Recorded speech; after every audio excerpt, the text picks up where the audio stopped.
J'ai choisi de parler de la photo spirit, qui est une pratique, on va dire, alternative et pas purement artistique.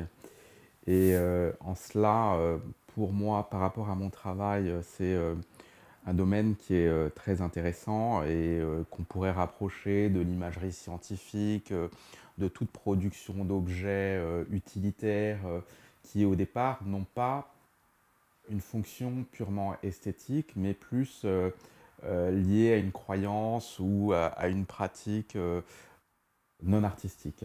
Les photos spirites, elles commencent à apparaître fin 19e siècle.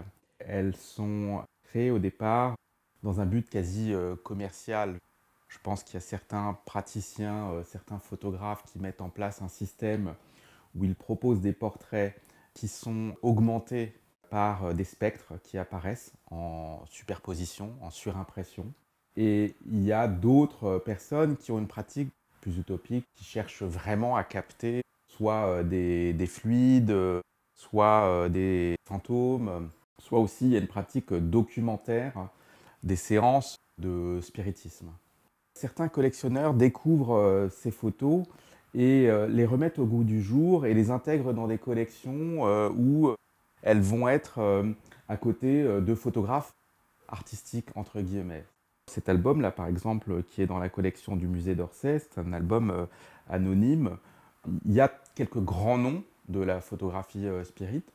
Il y a aussi beaucoup d'anonymes et beaucoup de photographes qui, en fait, développent cette pratique et font ça dans leur atelier. Dans mon travail, j'essaye également, de par mon intérêt pour la science, pour certaines pratiques, pour l'idée d'un objet magique, un objet avec un certain pouvoir, d'observer ce qui peut se passer et d'observer la création de certaines formes, de certains objets. Dans une de mes expositions, par exemple, j'avais montré des radioniques. Ce sont des objets très intéressants qui sont chargés de transmettre une énergie à un objet qu'on pose sur un disque en métal. Ce sont des objets qui ont à la fois des qualités esthétiques, mais qui sont aussi des objets fonctionnels et utilitaires, mais utilitaires du côté d'une certaine croyance. Et c'est ça qui les rend aussi intéressants. Ces photos, elles ont une espèce de promesse qui est celle soit de faire apparaître une personne disparue, soit de montrer aussi l'activité de la pensée. Donc il y a par exemple Darget qui proposait de mettre des plaques photosensibles sur le front de certains sujets pour faire apparaître, comme si la pensée était lumineuse, pour faire apparaître une espèce de signalisation, de preuve ou de visualisation de la pensée. Encore une fois, là, on est dans une espèce de croyance. Dans tout ce système, l'important, c'est la croyance. C'est aussi intéressant de voir ces pratiques sous un angle purement anthropologique. On ne pose pas la question du vrai ou du faux. Cela existe et l'homme a besoin de raconter, de se raconter des histoires, a besoin de croyances et ce besoin évolue sans cesse. On constate qu'en fait, avec l'arrivée de nouvelles technologies, apparaissent toujours des croyances qui vont utiliser d'une manière très rationnelle, entre guillemets, ces techniques pour faire apparaître le monde invisible. Et là où c'est très intéressant, c'est que en fait, ces tentatives qui sont souvent des tentatives poétiques et non scientifiques, elles accompagnent quand même des avancées de la science et des recherches scientifiques qui, elles, vont devenir très importantes. C'est-à-dire qu'en même temps que la photo spirit apparaît, les rayons X vont apparaître et ils vont changer notre rapport au visible, ils vont permettre voilà, tout ce qu'on connaît.